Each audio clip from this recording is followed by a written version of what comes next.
Partons d'un constat démontrant que les jeunes apprenants sont davantage assujettis à de nombreuses maladies.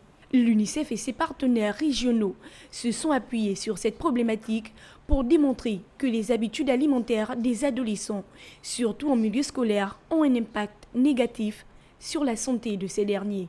Cette étude aussi vise à évaluer l'environnement alimentaire immédiat de l'école, à comprendre les facteurs influençant les choix alimentaires à l'école et à la maison aussi, à identifier les lacunes des politiques liées à l'environnement alimentaire grâce à un examen critique des documents de politique. L'enquête menée courant le mois de décembre 2022 dans une dizaine d'établissements à travers l'ensemble du pays a permis à l'organisation onusienne d'évaluer les risques de la mauvaise alimentation des jeunes adolescents. On a de plus en plus de personnes diabétiques.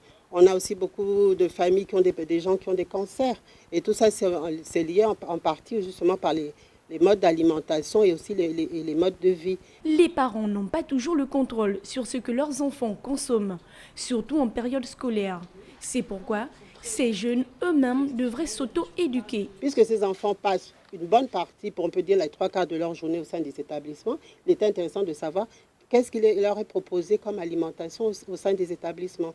Donc ça a été le but de cette enquête. Ce qui est vrai, c'est que quand on s'est rapproché des gens qui vendent des aliments au sein des établissements, on s'est rendu compte que beaucoup, en fait, même eux-mêmes n'ont aucune notion sur l'alimentation. Notons que 4149 adolescents scolarisés à travers le pays ont fait l'objet de cette enquête. Les chiffres ont révélé qu'au niveau national, la prévalence de maigreur est élevée à 3,3% et que celle de l'obésité est égale à 18,9% d'après l'UNICEF.